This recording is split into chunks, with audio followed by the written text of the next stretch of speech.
तो दोस्तों कैसे हो, ठीक ठाक हो ना। अरे यार, मेरे तरफ तो बारिश हो रही है, बादल गरज रहे हैं, बारिश हो रही है। इसी के कारण हमारी ओर ठंडा बढ़ गई है यार। देख रहे हो ना, शर्ट पहने पहने मुझे बहुत ठंडा लग रहा है। चाहे कुछ भी हो, मैं तो तुम्हें पढ़ाऊंगा ही। तो चलो फटाफट से चैप्टर को स्टार्ट करते हैं। स्टार्ट नहीं, आज ख़त्म ही कर देना है। Force and laws of motion, इस चैप्टर को आज ख़त्म कर देना है, चाहे कितना टाइम लगे। तुम प्रॉमिस करो कि वीडियो एंड तक देखोगे और मैं प्रॉमिस करता हूँ कि चैप्टर को ख़त्म कर देंगे। तो यार, मोमेंटम का कॉन्सेप्ट तो तुम्हें क्लियर ही होगा। इसका फॉर्मूला मास इनटू वेलोसिटी होता है और इसका एसआई यूनिट देखो भाई, इसका फॉर्मूला एमवी होता है। तो मास का एसआई यूनिट केजी होता है, वेलोसिटी का एसआई यूनिट मीटर पर सेकेंड। तो इसका एसआई यूनिट हो गया केजी मीटर पर सेकेंड। बस यही है। और मोमेंटम मतलब तो जानते ही हो, यदि कोई पत्थर को धीरे से फेंकोगे और किसी को मारोगे तो उसे दर्द नहीं होगा, लेकिन उसी पत्थर को उठाकर स्पीड से उस आदमी को मारोगे ना तो उसे जोरदार दर्द होगा, क्योंकि स्पीड से फेंकोगे तो उसका मोमेंटम बढ़ जाएगा। जिसका मोमेंटम ज़्यादा रहता है तो ज़्यादा घायल करता है। सारा खेल तो यार मोमेंटम का ही है। पूरा चैप्टर मोमेंटम से भरा पड़ा है। बस मोमेंटम याद कर लो ना, तुम्हारे चैप्टर में 4 चांद लग जाएगा। आधा चैप्टर तो मोमेंटम का ही है भाई। और मुझे पता है कि तुम्हें मोमेंटम का मतलब पूरा समझ में आ गया है। तो चलो सेकेंड लॉ ऑफ न्यूटन की ओर बढ़ते हैं। देखो भाई, न्यूटन बाबा जी का बाल, चाहे कुछ भी कहो, इनका बाल बहुत गजब का था, इसलिए इनका दिमाग भी बहुत गजब का है। तो ये बोलते हैं, rate of change of momentum of any object is directly proportional to the applied unbalanced force in the direction of force. ये है सेकेंड लॉ ऑफ न्यूटन। इसे याद भी कर लेना भाई। यह डेफिनेशन तुम्हारे टेक्स्ट बुक में ही मिल जाएगा, क्योंकि ये तो तुम्हारे चैप्टर के लास्ट में लिखा ही हुआ है, पॉइंट पॉइंट बना करके। तो भाई देखो, अगर तुम अपने हाथ में कोई पत्थर उठाते हो और उस पत्थर से किसी आदमी को मारते हो, तो पत्थर उठाते हो उस समय पत्थर का मोमेंटम और आदमी को जब लगता है उस समय का पत्थर का मोमेंटम अलग अलग होता है ना यार। अरे यार, कैसे अलग नहीं होगा? जब तुम उठाते हो और फेंकते हो उस समय का स्पीड और जब उसको लगता है उस समय का स्पीड अलग अलग होता है, तो कैसे नहीं होगा? बाप कह के होना पड़ेगा। तो न्यूटन बाबा कहते हैं कि force is directly proportional to the rate of change of momentum. Rate को तो अभी रहने ही दो, बस चेंज ऑफ मोमेंटम को पकड़, बाद में रेट लगा देंगे। तो यार देखो, कोई ऑब्जेक्ट है, उसका इनिशियल वेलोसिटी u है और फाइनल वेलोसिटी v है। तो इसका इनिशियल मोमेंटम mu और फाइनल मोमेंटम mv होगा ना। अरे हाँ भाई, तो mv minus mu change in momentum हो गया। हाँ, अब देखो मज़ा आ जाएगा भाई। इसे याद रखना, change in momentum mv minus mu। चलो लिख ही देते हैं। Force is directly proportional to mv minus mu by t क्यों किए? क्योंकि भाई rate of change of momentum था ना, इसीलिए चेंज इन मोमेंटम तो mv माइनस mu हो गया, लेकिन रेट लगाना पड़ा ना, इसलिए बाई टी कर दिए। अब m को कॉमन ले लिए, v minus u by T कर दिए। कोई प्रॉब्लम? No problem. अच्छा, तो f फिर डायरेक्टली प्रोपोर्शनल टू m। अब देखो यार, v minus u by T, ये तो एक्सेलरेशन का फॉर्मूला है, तो इसके जगह a लिख देंगे। तो कोई प्रॉब्लम? No problem. अच्छा, तो प्रोपोर्शनल साइन को हटाने के बाद इक्वल टू देते हैं तो kma आ जाता है, लेकिन मैथमेटिकली k का वैल्यू 1 होता है, इसलिए force is equal to ma होता है, मतलब मास इनटू एक्सेलरेशन। तो सेकेंड लॉ ऑफ न्यूटन क्या होता है? Force is equal to mass into acceleration होता है। हमने ये फॉर्मूला डिराइव कर लिया, derivation of second law of Newton कहे तो जैसे मैं डिराइव किया इसी तरह से तुम अपने से डिराइव करके लिख देना। तो यार एक नया सवाल खड़ा हो गया कि फोर्स का ऐसा यूनिट क्या होगा?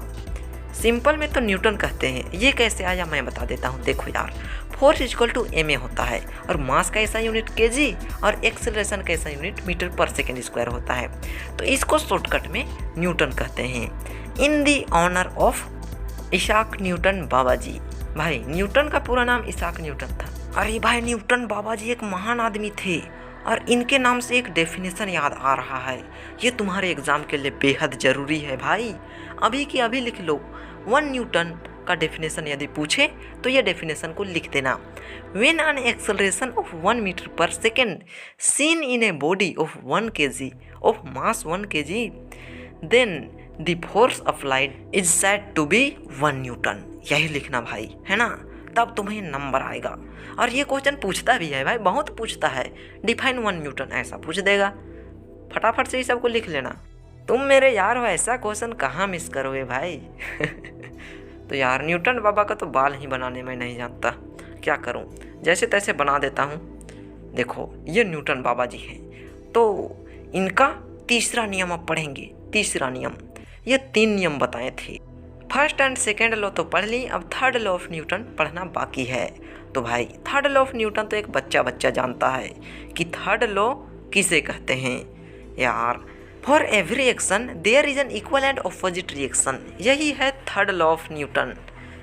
भाई अब ट्रैक्टर आ रहा है, मुझे काम करने के लिए जाना पड़ेगा, क्या करूं। चलो थोड़ा पढ़ा ही लेता हूं, अब बोला हूं चैप्टर कंप्लीट करेंगे तो कर ही देते हैं। जैसे यार देखो, मैंने इस बोर्ड पर 50 न्यूटन का फोर्स लगाया। जब मैंने इस पर 50 न्यूटन का फोर्स लगाया तो ये बोर्ड भी मुझ पर 50 न्यूटन का फोर्स लगाया। हाँ भाई सच में फोर्स लगाया। जैसे कि मान लो ये 2 ऑब्जेक्ट है, आपस में टकराए ना, तो यदि ये ऑब्जेक्ट इस पर 100 न्यूटन का फोर्स लगाता है तो ये ऑब्जेक्ट भी इस पर 100 न्यूटन का फोर्स लगाएगा ही लगाएगा। ओपोजिट एंड इक्वल रिएक्शन होता है। देखो भाई ये बंदूक है, तो जब हम लोग बंदूक शूट करते हैं ना, तो उस समय बंदूक गोली पर कुछ फोर्स लगाता है। चलो एग्जाम्पल में 10 न्यूटन का फोर्स लगाता है मान लेते हैं, तो 10 न्यूटन का फोर्स उस गोली भी उस बंदूक पर लगाता है।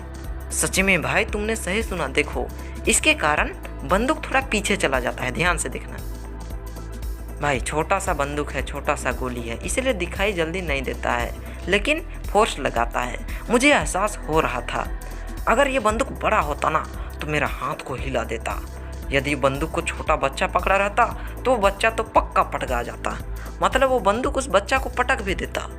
तो भाई जब तुम चलते हो ना, उस समय भी तुम जमीन पर कुछ फोर्स लगाते हो, तब जमीन तुम पर फोर्स लगाता है, तब तुम्हारा पैर आगे बढ़ता है। मान लो 150 न्यूटन का फोर्स तुम्हारा पैर जमीन पर लगाता है, तो यार 150 न्यूटन का फोर्स जमीन भी तुम्हारा पैर पर लगाएगा। और एक चीज़ हमेशा याद रखना, ओपोजिट फोर्स को लिखते समय उस फोर्स में माइनस का साइन लगाने मत भूलना, क्योंकि तुम जो फोर्स लगा रहे हो उसे यदि प्लस मानोगे तो ओपोजिट डायरेक्शन में जो फोर्स लगेगा उसे माइनस मानना ही पड़ेगा, और वो माना जाता है। तो चलो भाई इसका कुछ एप्लीकेशन देख लेते हैं। Applications of third law of Newton. सबसे पहला तो ये हमें चलने में मदद करता है। सेकेंड, गन रिकॉइल करता है, मतलब भाई जब बंदूक का गोली आगे बढ़ता है तो बंदूक थोड़ा पीछे डिस्प्लेस करता है, उसी को रिकॉइल कहते हैं। बहुत सारे क्वेश्चन में भी तुम्हें रिकॉइल मिलेगा, तो उससे घबराना मत। तीसरा, फ्लोइंग ऑफ बोट। भाई नाव चलाते समय भी थर्ड लॉ ऑफ न्यूटन काम करता है। थर्ड लॉ का तो एग्जाम्पल तुमने बहुत देख लिया, अब लास्ट टॉपिक पढ़ो और चैप्टर ख़त्म करो, है ना। ये लास्ट टॉपिक का नाम है law of conservation of momentum. देखो ये लॉ के हिसाब से, ये नियम के हिसाब से, यदि 2 बॉडी आपस में टकराए तो टकराने से पहले इन दोनों बॉडी का मोमेंटम जितना था ना, तो उतना ही मोमेंटम टकराने के बाद भी रहेगा। नहीं समझे। देखो ये दोनों ऑब्जेक्ट मान लो चल रहा है, तो इन दोनों का कुछ तो मोमेंटम होगा, तो इन दोनों मोमेंटम का जोड़, मतलब इन दोनों मोमेंटम को जोड़ने से जो मोमेंटम आएगा वो मोमेंटम टकराने के बाद जो मोमेंटम रहेगा उन दोनों मोमेंटम का जोड़ के बराबर होगा। भाई जब मैं इसका प्रूफ करके दिखाऊंगा ना, उस समय तुम्हें सबसे ज़्यादा समझ में आएगा। अभी टेंशन मत लो, सब समझ में आ जाएगा। अभी बस इतना ही समझो कि टकराने से पहले का मोमेंटम और टकराने के बाद का मोमेंटम इक्वल होता है। तुम सोच रहे होगे कि क्या ये फेंकी बातें कर रहे हो। टकराने से पहले और टकराने के बाद भले ही मास चेंज ना हो, लेकिन वेलोसिटी तो चेंज होगा। तो मोमेंटम आपस में इक्वल कैसे होगा? देखो भाई मैं अभी प्रूफ करके दिखाता हूँ। इसको मान लो m1 और इसको मान लो m2, कोई दिक्कत नहीं दिक्कत। तो ये फर्स्ट ऑब्जेक्ट का इनिशियल मोमेंटम क्या हो जाएगा? मास इंटू इनिशियल वेलोसिटी, तो m1 इंटू u1 लिख दिए। अब देखो सेकेंड ऑब्जेक्ट का इनिशियल मोमेंटम क्या होगा? इसका भी वही होगा, मास इंटू इनिशियल वेलोसिटी। तो इसको m2 माने हैं तो u2 मान लेते हैं, कोई दिक्कत नहीं है, नहीं दिक्कत है। तो चलो दोनों को जोड़ देते हैं। M1 U1 plus M2 U2। तो जोड़ने से बस यही आएगा। इसको अपने कॉपी में उतार लो भाई, उतार लिए ना। हाँ, उसके बाद इसका फाइनल मोमेंटम निकालते हैं। तो मास इंटू फाइनल वेलोसिटी वही ना होगा? हाँ भाई वही होगा। तो चलो फर्स्ट ऑब्जेक्ट का मास इंटू इनिशियल वेलोसिटी निकालते हैं। तो फर्स्ट ऑब्जेक्ट का final momentum m1 into v1 और सेकेंड ऑब्जेक्ट का final velocity m2 into v2। अच्छा, इन दोनों को जोड़ दिए। अब इसको अपना कॉपी में लिख लो। इनिशियल मोमेंटम और फाइनल मोमेंटम अपने कॉपी में लिख लिए। हाँ, अब लिख लिए। चलो मैं अभी प्रूफ करके दिखाता हूँ, इन दोनों को इक्वल करके दिखाता हूँ। उसके बाद तुम यकीन करोगे ना, और चैप्टर भी ख़त्म हो जाएगा। देखो यार, जब ये दोनों टकराए तो ये ऑब्जेक्ट इस पर फोर्स लगाया, लेकिन भाई न्यूटन बाबा के हिसाब से तो जितना force first object second object पर लगाया, उतना ही force second object first object पर ऑपोजिट डायरेक्शन में लगाएगा। सही बात। तो भाई यदि हम पहला फोर्स को पॉजिटिव मानते हैं तो सेकेंड फोर्स को नेगेटिव मानना होगा, क्योंकि ये उसका ऑपोजिट डायरेक्शन में है। समझ रहे हैं ना भाई कि every action has an equal and opposite reaction, इसलिए दोनों फोर्स इक्वल होगा। बस साइन चेंज हो जाएगा, एक का पॉजिटिव तो एक का नेगेटिव होगा। तो चलो दोनों इक्वल है, इसलिए हम लोग इक्वल टू के अगल बगल रख लिए। तो यार अभी हम लोग पढ़े हैं कि force is equal to ma, तो फोर्स के जगह में दोनों का मास लिख देते हैं और दोनों का एक्सेलरेशन लिख देते हैं। कोई दिक्कत नहीं ना है? नहीं है भाई। तो इसका अगर m1 a1 होगा तो इसका माइनस है ना, तो माइनस m2 a2 ऐसा होगा। हाँ वही होगा। तो m1 के जगह m1 ही लिखते हैं और एक्सेलरेशन के जगह एक्सेलरेशन का फॉर्मूला लिख देते हैं। हाँ चलो लिख देते हैं। तो v minus u by T acceleration का फॉर्मूला होता है। तो इस तरफ भी m को लिख लेते हैं और फिर एक्सेलरेशन के जगह में एक्सेलरेशन का फॉर्मूला लिख देते हैं। नीचे टी कैंसिल हो गया, बचा क्या? जो बचा उसे कैलकुलेशन करके लिख देंगे। तो m1 into v1 is equal to m1 v1, तो plus minus minus m1 into u1 m1 u1 is equal to minus m2 plus v2 minus m2 v2 minus m2 minus u2, minus minus plus हो जाएगा, plus m2 u2 हो जाएगा। तो ये equation तक समझ में आ गया ना? एक बार ध्यान से देख लो, सब समझ में आ जाएगा। अब एक काम करते हैं, v वाला को एक तरफ करते हैं और u वाला को एक तरफ करते हैं। चलो करते हैं। ये इधर माइनस में है तो इधर आके प्लस में हो जाएगा। तो इज इक्वल टू फिर क्या बचा? ये बचा। तो इधर माइनस में है तो इधर आके प्लस में हो जाएगा। बस आ गया। देखो यार, इनिशियल मोमेंटम यही था। अरे यही था भाई, कॉपी निकाल के देख सकते हो। और फाइनल मोमेंटम यही था। हाँ भाई यही था। तो देखो दोनों को हमने इक्वल प्रूफ कर दिया। तो हमने प्रूफ कर दिया initial momentum is equal to final momentum. अब प्रूफ हो गया है तो सारा चीज़ समझ में आ गया होगा। कोई तो दिक्कत नहीं हुआ है? चलो कोई दिक्कत नहीं हुआ होगा भाई। इसे याद कर लेना ना कि कैसे प्रूफ करते हैं। एग्ज़ाम में इसका क्वेश्चन आ सकता है। तो यारो बहुत चीज़ प्रैक्टिकली पढ़ाया है भाई, प्लीज़ कोई भी क्वेश्चन मत छोड़ना। बहुत अखर लगता है भाई यदि तुम कोई क्वेश्चन छोड़ते हो तो। अब तुम इस चैप्टर से रिलेटेड जितना भी क्वेश्चन आएगा सारा क्वेश्चन अच्छे से बना लेना। इतना प्रैक्टिकली पढ़ाया हूँ भाई, क्वेश्चन घूम जाए लेकिन तुम्हारा दिमाग नहीं घूमना चाहिए, सारा क्वेश्चन बन जाना चाहिए। जितना हो सके तुम्हारे टेक्स्ट बुक का क्वेश्चन सॉल्व करने का कोशिश करो।